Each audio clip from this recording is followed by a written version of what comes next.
ಎಲ್ಲರಿಗೂ ನಮಸ್ಕಾರ. ಇವತ್ತಿನ ರೆಸಿಪಿ ಸೋಯಾ ಚಂಕ್ಸನ್ನು ಬಳಸಿ ಮಾಡಿದಂತಹ ಒಂದು ರುಚಿಕರವಾದ ಬಿರಿಯಾನಿ ಮಸಾಲೆಯನ್ನು ಯೂಸ್ ಮಾಡಿದಂತಹ ಪುಲಾವ್ ಬಹಳ ರುಚಿಕರವಾಗಿ ಬರ್ತದೆ. ಈ ಮಸಾಲೆಯನ್ನು ನಾನೇ ಮನೆಯಲ್ಲಿ ತಯಾರಿಸುವುದು. ಇದರ ಮಸಾಲೆಯ ವಿವರಣೆಯನ್ನು ನಾನು ಡಿಸ್ಕ್ರಿಪ್ಷನ್ ಬಾಕ್ಸಲ್ಲಿ ಹಾಕ್ತೇನೆ. ಹಾಗಾದರೆ ಯಾರೆಲ್ಲ ನನ್ನ ಚಾನಲನ್ನು ನೋಡ್ತಿದ್ದೀರಿ, ಯಾರೆಲ್ಲ ಇನ್ನೂ ಸಬ್ಸ್ಕ್ರೈಬ್ ಮಾಡಿಲ್ಲ, ದಯವಿಟ್ಟು ಸಬ್ಸ್ಕ್ರೈಬ್ ಮಾಡಿ ಸಪೋರ್ಟ್ ಮಾಡಿ ಅಂತ ಹೇಳುತ್ತಾ ಈ ರುಚಿಕರವಾದ ಹಾಗೂ ಆರೋಗ್ಯದಾಯಕವಾದ ಸೋಯಾ ಚಂಕ್ಸನ್ನು ಬಳಸಿ ಮಾಡಿದಂತಹ ಪುಲಾವನ್ನು ಹೇಗೆ ಮಾಡುವುದೆಂದು ನೋಡೋಣ. ನಮಸ್ತೆ ಮಿತ್ರರೇ, ಇವತ್ತು ಸೋಯಾ ಚಂಕ್ಸನ್ನು ಬಳಸಿ ಒಂದು ರುಚಿಕರವಾದ ಪುಲಾವ್ ಸಹ ಅಂತ ಹೇಳ್ಬೋದು, ಬಿರಿಯಾನಿ ಅಂತ ಸಹ ಹೇಳ್ಬೋದು. ನಾನು ಮಸಾಲೆ ಮಾತ್ರ ಬಿರಿಯಾನಿಯ ಮಸಾಲೆಯನ್ನು ನಾನೇ ಮಾಡಿಟ್ಕೊಂಡಂತಹ ಮಸಾಲೆ. ನಾನಿದು ತುಂಬ ಈ ಪುದೀನ ಸೊಪ್ಪು, ಕೊತ್ತಂಬರಿ ಸೊಪ್ಪೆಲ್ಲ ಸಿಕ್ಕುವಾಗ ಅದನ್ನು ಮಾಡಿಟ್ಕೊಳ್ಳೋದು. ಇದರದ್ದು ಹೇಗೆ ಈ ಮಸಾಲೆಯನ್ನು ಮಾಡೋದಂತ ಡಿಸ್ಕ್ರಿಪ್ಷನ್ ಬಾಕ್ಸಲ್ಲಿ ಹಾಕ್ತೇನೆ. ಇದಕ್ಕೇನಿಲ್ಲ, ಕೆಲವು ಈ ಮಸಾಲೆ ಇಂಗ್ರೀಡಿಯೆಂಟ್ಸನ್ನು ಹಾಕಿ ಮಾಡಿದಂತಹ ಒಂದು ಬಿರಿಯಾನಿ ಮಸಾಲ. ಇಲ್ಲಿ ನಾನು 2 ಲೋಟಗಳಷ್ಟು, ಈ ಲೋಟಗಳಲ್ಲಿ 2 ಲೋಟದಷ್ಟು ಬಿರಿಯಾನಿ ಅಂದರೆ ಇದು ಬಾಸುಮತಿ ರೈಸನ್ನು ನೀರಿನಲ್ಲಿ ಹಾಕಿಟ್ಕೊಂಡಿದ್ದೇನೆ. ಸ್ವಲ್ಪ ತೊಳೆದು ಒಂದು 10-15 ನಿಮಿಷ ಹಾಕಿಟ್ಕೊಂಡ್ರೆ ಸಾಕಾಗ್ತದೆ. ಮತ್ತು ಇಲ್ಲಿ ಎಲ್ಲ ಗ್ರೀನ್ ಪೀಸ್ ತೆಗೆದುಕೊಂಡಿದ್ದೇನೆ, ಕೊತ್ತಂಬರಿ ಸೊಪ್ಪು ಕಟ್ ಮಾಡಿ ಇಟ್ಕೊಂಡಿದ್ದೇನೆ, 2 ಮೆಣಸು, ಸ್ವಲ್ಪ ಲಿಂಬೆಯ ಒಂದು ಅರ್ಧ ಲಿಂಬೆ ಸಾಕು, ಬಟಾಟೆ, ಕ್ಯಾರೆಟ್, ಏನೆಲ್ಲ ವೆಜಿಟೇಬಲ್ಸ್ ಹಾಕ್ಕೊಳ್ಬೋದು. ಈಗ ಮೊದಲಿಗೆ ನಾವೇನು ಮಾಡೋದು ಹೇಳಿದರೆ, ಈ ಮಸಾಲೆಯನ್ನು ಬದಿಗಿಟ್ಕೊಳ್ಳೋಣ. ಈ ಸೋಯಾವನ್ನು ಬಿಸಿ ನೀರಿನಲ್ಲಿ ಹಾಕ್ಕೊಳ್ತಿದ್ದೇನೆ ನಾನು. ಒಂದು ನಮ್ಮ ಬಿಸಿ ನೀರು ರೆಡಿ ಮಾಡಿಟ್ಕೊಂಡ್ರೆ ಮತ್ತು ನಮಗೆ ಪುಲಾವಿಗೆ ಹಾಕ್ಕೊಳ್ಳಿಕ್ಕೆ ಸಹ ಒಳ್ಳೆಯದಾಗ್ತದೆ. ಈ ಬಿಸಿ ನೀರಿನಲ್ಲಿ ಇದನ್ನು ಹಾಕ್ಕೊಂಡು ಇಟ್ಕೊಳ್ಳೋಣ. ಈಗ ಮೊದಲಿಗೆ ಒಂದು ಕುಕ್ಕರನ್ನು ಇಟ್ಕೊಳ್ಳೋಣ. ಕುಕ್ಕರಲ್ಲಿ ಮಾಡುವಂತಹದ್ದು ಇದು, ಬಹಳ ಸುಲಭ ರೀತಿಯಲ್ಲಿ ಮಾಡುವಂತಹದ್ದು. ಮತ್ತು ಆ ಒಂದು ಪೇಸ್ಟ್ ಇದ್ದರೆ ಸಾಕು. ನಾವು ಈ ಪೇಸ್ಟಲ್ಲಿ ಕಸ್ಕಸ್ನಿಂದ ಹಿಡಿದು ಎಲ್ಲ ಈ ಲವಂಗ ಮತ್ತು ಕೆತ್ತೆ ಎಲ್ಲವನ್ನು ಹಾಕ್ಕೊಂಡಿದ್ದೇನೆ. ಅದರೊಟ್ಟಿಗೆ ಬೆಳ್ಳುಳ್ಳಿ, ಶುಂಠಿ ಎಲ್ಲ ಉಂಟು. ನಾನು ಇದು ಡಿಸ್ಕ್ರಿಪ್ಷನಲ್ಲಿ ಹಾಕ್ತೇನೆ ಹೇಳಿದೆಲ್ಲ. ಈಗ ಈ ಬಿಸಿ ಆಯಿತು. ಬಿಸಿ ಆಗುವಾಗ ಒಂದು 2 ಚಮಚದಷ್ಟು ತುಪ್ಪ, ಇನ್ನು ತುಪ್ಪದಲ್ಲೇ ಬೇಕಿದ್ರೆ ಮಾಡ್ಬೋದು. ಒಂದು 4 ಚಮಚದಷ್ಟು ತೆಂಗಿನ ಎಣ್ಣೆ, ಇನ್ನೂ ಸ್ವಲ್ಪ ತುಪ್ಪ ನಡುವಲ್ಲಿ ಮತ್ತೆ ಹಾಕ್ಕೊಳ್ಳಿಕ್ಕೆ ಬೇಕಾಗ್ತದೆ. ಇದೀಗ ಬಿಸಿ ಆಗುವಾಗ ಪಲಾವ್ ಎಲೆಯನ್ನು ಹಾಕ್ಕೊಳ್ತಿದ್ದೇನೆ. ನೆಕ್ಸ್ಟ್ ಒಂದು ಅರ್ಧ ಚಮಚದಷ್ಟು ಪೆಪ್ಪರ್ಕಾರ್ನ್ಸ್, ಕರಿಮೆಣಸು,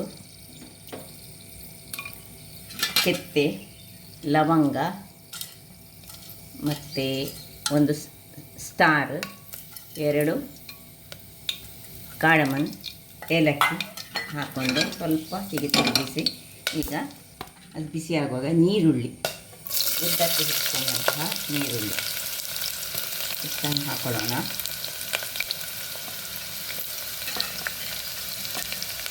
ಹಾಕ್ಕೊಂಡು ಇದನ್ನು ಸ್ವಲ್ಪ ಈ ಬ್ರೌನ್ ಕಲರ್ ಆಗೋ ತನಕ, ಅಂದರೆ ಗೋಲ್ಡನ್ ಬ್ರೌನ್ ಆಗೋ ತನಕ ನೀರುಳ್ಳಿ ಹುರಿದುಕೊಳ್ಳೋಣ. ವೀಕ್ಷಕರೇ, ಇಷ್ಟ ಆಗುವಾಗ 2 ಕಾಯಿಮೆಣಸು ಬೇಕಿದ್ರೆ ಇನ್ನೂ ಸಹ ಹೆಚ್ಚು ಹಾಕ್ಕೊಳ್ಬೋದು. ನೀವು ಸ್ವಲ್ಪ ಹೆಚ್ಚು ಖಾರ ಬೇಕಿದ್ದರೆ. ನಮ್ಮ ಈ ಮಸಾಲೆಯಲ್ಲಿ ಸಹ ನಾವು ಕಾಯಿಮೆಣಸನ್ನು 4-5 ಕಾಯಿಮೆಣಸನ್ನು ಹಾಕ್ಕೊಂಡಿರ್ತೇವೆ. ಅದರಿಂದಾಗಿ ಈ ಅಷ್ಟು ಹೆಚ್ಚು ಮೆಣಸು ಬೇಕಂತ ಇಲ್ಲ.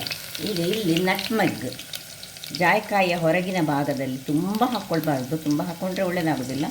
ಒಂದು ಸಣ್ಣ ತುಂಡು ನೋಡಿ, ಇಷ್ಟೇ ಸಣ್ಣ ತುಂಡನ್ನು ಇದರಲ್ಲಿ ಹಾಕ್ಕೊಂಡ್ರೆ ಒಂದು ತುಂಬ ಪರಿಮಳಯುಕ್ತ ಮತ್ತು ರುಚಿಕರವಾದ ಈ ಬಿರಿಯಾನಿ ರೆಡಿ ಆಗ್ತದೆ. ಅಥವಾ ಪುಲಾವ್ ಅಂತ ಸಹ ಹೇಳ್ಬೋದು, ಯಾಕಂದರೆ ಎಲ್ಲ ವೆಜಿಟೇಬಲ್ ಹಾಕಿ ಮಾಡ್ತಿದ್ದೇನೆ ನಾನು, ಹೆಲ್ದಿ ವರ್ಷನಲ್ಲಿ ಮಾಡ್ತಾಯಿದ್ದೇನೆ. ಈಗ ಇಷ್ಟಾಗುವಾಗ ನಾವು ಈ ಮಸಾಲೆ ಏನು ರೆಡಿ ಮಾಡಿದೆ ನೋಡಿ, ಫ್ರಿಜ್ಜಲ್ಲಿ ಇಟ್ಕೊಂಡು ಇಡೋದು ನಾನು ಯಾವಾಗಲೂ. ಇದರಲ್ಲಿ 2 ದೊಡ್ಡ ಸ್ಪೂನಲ್ಲಿ 2, ಅಥವಾ ನಿಮಗೆ ಸ್ವಲ್ಪ ಖಾರ ಹೆಚ್ಚು ಬೇಕಿದ್ದರೆ 3 ಹಾಕ್ಕೊಂಡು ಇದನ್ನು ಒಳ್ಳೆ ಹಸಿ ವಾಸನೆ ಹೋಗುವವರೆಗೆ ಸ್ವಲ್ಪ ಹುರಿಬೇಕು. ಇಲ್ಲಿ ನಾವೇನು ತೆಗೆದಿಟ್ಕೊಂಡಿದ್ದೇವೆ, ನೀರಿನಲ್ಲಿ ಹಾಕಿದೆ, ಇದನ್ನು ಚೆನ್ನಾಗಿ ಹಿಂಡಿಕೊಂಡು ರೆಡಿ ಮಾಡಿಟ್ಕೊಳ್ಳೋಣ. ಇಲ್ಲಿ ನಡುವಲ್ಲಿ ಇದರಲ್ಲಿ ಕೈ ಆಡಿಸ್ತಾ ಇರಬೇಕು.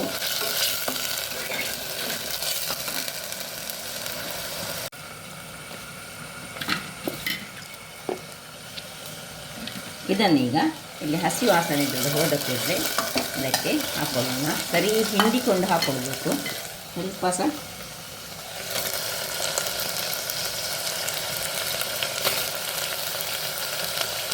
ಇವತ್ತು ನಾವು ಮಾಡ್ತಿದ್ದೇವೆ ಸೋಯಾ ಚಂಕ್ಸ್ನ ಪುಲಾವು.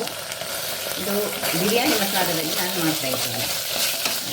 ಇದು ಚೆನ್ನಾಗಿ ಇದು ಮಟನ್ ಬಿರಿಯಾನಿ ಹಾಗೆಯೇ ಆಗ್ತದೆ. ಯಾರಿಗೆಲ್ಲ ಮಟನ್ ಬಿರಿಯಾನಿ ಇಷ್ಟ ಇದ್ದವರು, ವೆಜ್ಜಿನವರಿಗೆ ತುಂಬ ಪ್ರೋಟೀನ್ ಇರುವಂತಹ ಒಂದು, ಮತ್ತೆಲ್ಲ ವೆಜಿಟೇಬಲ್ಸ್ ಹಾಕ್ತೇವೆ, ಅದರಿಂದಾಗಿ ಬಹಳ ಚೆನ್ನಾಗಿ ಬರ್ತದೆ. ಹೀಗಿದ್ರಲ್ಲಿ ಒಳ್ಳೆ ಮಿಕ್ಸ್ ಆಗಬೇಕು. ನಾನೊಂದು 50 ಗ್ರಾಮ್ಸ್ನಷ್ಟು ಸೋಯಾ ಚಂಕ್ಸ್ ಅಂತ ತೆಗೆದುಕೊಂಡಿದ್ದೇನೆ. ಈಗ ಸ್ವಲ್ಪ ಕೊತ್ತಂಬರಿ ಸೊಪ್ಪನ್ನು ಈಗ ಹಾಕೊಳ್ಳೋಣ, ಮತ್ತು ಉಳಿದ ಸ್ವಲ್ಪ ಇಟ್ಕೊಳ್ಳೋಣ. ಇನ್ನು ಏನು ಇದು ಆಪ್ಷನಲ್, ವೆಜಿಟೇಬಲ್ಸ್ ಎಲ್ಲ ಹಾಕ್ಕೊಳ್ಳೋದು ಆಪ್ಷನಲ್, ಹಾಕದೆ ಸಹ ಮಾಡಿಕೊಳ್ಬೋದು. ಹಾಕಿದರೆ ಆರೋಗ್ಯಕ್ಕೆ ಉತ್ತಮ ಹೇಳಿ ಎಲ್ಲ ವೆಜಿಟೇಬಲ್ಸ್ಗಳನ್ನು ಹಾಕ್ತಿದ್ದೇನೆ.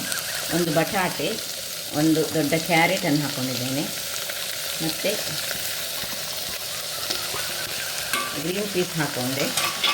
ಇದನ್ನು ಚೆನ್ನಾಗಿ ತಿರುಗಿಸಿಕೊಳ್ಳೋಣ. ಈ ವೆಜಿಟೇಬಲ್ಸ್ ಹಸಿ ವಾಸನೆ ಹೋಗಬೇಕು. ಇಲ್ಲಿಗೆ ಒಂದು ಚಮಚದಷ್ಟು ತುಪ್ಪವನ್ನು ಹಾಕ್ಕೊಳ್ತಿದ್ದೇನೆ. ಇನ್ನು ಉಪ್ಪನ್ನು ಹಾಕೊಳ್ಳೋಣ. ರುಚಿಗೆ ತಕ್ಕಷ್ಟು ಉಪ್ಪು.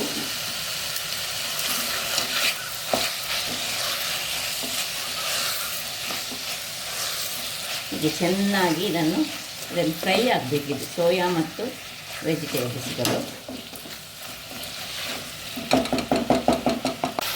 ಇಷ್ಟು ಫ್ರೈ ಆದಮೇಲೆ ಏನು ನಾವು ಒಂದು 15 ನಿಮಿಷಗಳ ಕಾಲ ನೀರಿನಲ್ಲಿ ಹಾಕಿಟ್ಟುಕೊಂಡಿದ್ದೇವೆ. ಅದನ್ನು ಚೆನ್ನಾಗಿ ನೀರಿನಿಂದ ಹಿಂಡಿ ಅಕ್ಕಿಯನ್ನು, ನನ್ನ ಬಾಸುಮತಿ, ನೀವು ಸೋನಾ ಮಸೂರಿ ಸಹ ತೆಗೆದುಕೊಳ್ಬೋದು, ಅಥವಾ ಖಾಲಿ ಹೀಗೆ ರೈಸಲ್ಲಿ ಸಹ ಮಾಡ್ಕೊಳ್ಬೋದು, ಯಾವ ಸಹ ಆಗ್ತದೆ. ಬಟ್ ಬಾಸುಮತಿ ರೈಸಲ್ಲಿ ಮಾಡಿದರೆ ತುಂಬ ಚೆನ್ನಾಗಿ ಬರ್ತದೆ. ಎಲ್ಲವನ್ನು ಇದರಲ್ಲಿ ಹಾಕಿ ನಿಧಾನಕ್ಕೆ ಇದನ್ನು ಹೀಗೆ, ಆಲ್ರೆಡಿ ಉಪ್ಪೆಲ್ಲ ಹಾಕಿದ್ದೇವೆ, ಇನ್ನು ಸ್ವಲ್ಪ ತುಪ್ಪವನ್ನು ಮೇಲಿಂದ ಹಾಕ್ಕೊಳ್ಬೇಕು. ಹೀಗೆ ತಿರುಗಿಸಿಕೊಂಡು ಇದರ ಮೇಲೆ ಇನ್ನು ಸ್ವಲ್ಪ ಕೊತ್ತಂಬರಿ ಸೊಪ್ಪು ಪ್ಲಸ್ 2 ಚಮಚದಷ್ಟು ತುಪ್ಪ ಹಾಕಿ ಒಮ್ಮೆ ತಿರುಗಿಸ್ಕೊಳ್ಳೋಣ. ಇದು ಸ್ವಲ್ಪ ಇದರಲ್ಲೇ ಫ್ರೈ ಆಯಿತು, ತುಪ್ಪದಲ್ಲಿ ಒಳ್ಳೆ ಫ್ರೈ ಆಗಬೇಕು. ಈಗ ಇದಕ್ಕೆ ಈ ಲೋಟದಲ್ಲಿ ನಾನು 2 ಲೋಟ ಅಕ್ಕಿ ತೆಗೆದುಕೊಂಡ್ರೆ ಆ ಲೋಟದ ಅಳತೆಯ ಪ್ರಕಾರವೇ ನೀರು ಹಾಕ್ಕೊಳ್ಬೇಕು. ನೋಡಿ, 1 ಲೋಟಕ್ಕೆ 1.5 ಲೋಟದಷ್ಟು ನೀರು ಹಾಕ್ಕೊಳ್ತಿದ್ದೇನೆ. ಇಲ್ಲದಿದ್ದರೆ ನಾವು ಯೂಶ್ವಲಿ 2 ಲೋಟ ಹಾಕೋದಲ್ಲ. ಈಗ ನಾನು ಒಟ್ಟು 3 ಲೋಟಗಳಷ್ಟು ನೀರು, 1.5 ಮತ್ತು 1.5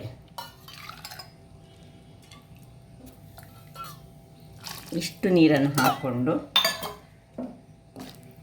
ಇದನ್ನೊಮ್ಮೆ ಚೆನ್ನಾಗಿ ತಿರುಗಿಸಿಕೊಂಡು ಮುಚ್ಚಳವನ್ನು ಮುಚ್ಚಿಕೊಂಡು ಕೇವಲ 1 ವಿಸಿಲ್ ಮಾತ್ರ ತೆಗೆದುಕೊಳ್ತೇನೆ. 1 ವಿಸಿಲ್ ಆಗುವಾಗ ಆಫ್ ಮಾಡಿಕೊಳ್ತೇನೆ. ಹೆಚ್ಚು ವಿಸಿಲ್ ತೆಗೆದುಕೊಂಡ್ರೆ ಇದಾಗ್ತದೆ. 1 ವಿಸಿಲ್ ಬರಲಿಕ್ಕೆ ಆಗುವಾಗ ಆಫ್ ಮಾಡಿದರೆ ಸಹ ಬಹಳ ಉತ್ತಮ. ಸೊ ದೊಡ್ಡ ಉರಿಯಲ್ಲಿ ಇರಲಿ.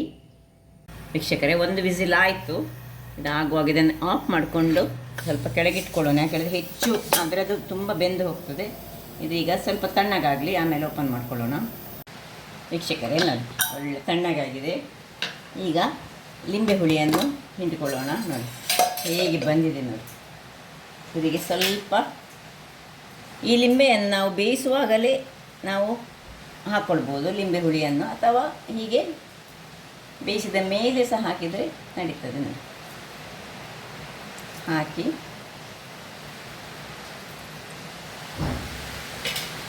ಇನ್ನು ಹೇಗೆ ಚೆನ್ನಾಗಿ ಬಂದು ಉದುರುದುರಾಗಿ ಬರ್ತದೆ. ಸ್ವಲ್ಪ ತಿರುಗಿಸಿಕೊಂಡು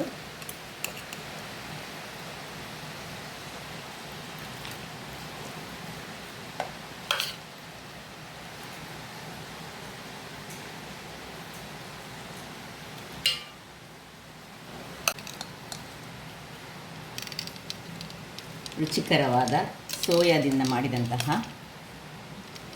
ಬಿರಿಯಾನಿ ಮಸಾಲೆಯನ್ನು ಯೂಸ್ ಮಾಡಿದರೆ ಬಹಳ ಪರಿಮಳ ಬರ್ತದೆ. ಸೊ ಬೇಕಿದ್ದರೆ ನೀವು ಇದಕ್ಕೆ ಚೂರು ಸಕ್ಕರೆ ಇದು ಮಾಡುವಾಗಲೇ ಬೇಯಿಸುವ ಮೊದಲೇ ಹಾಕ್ಕೊಳ್ಬೋದು.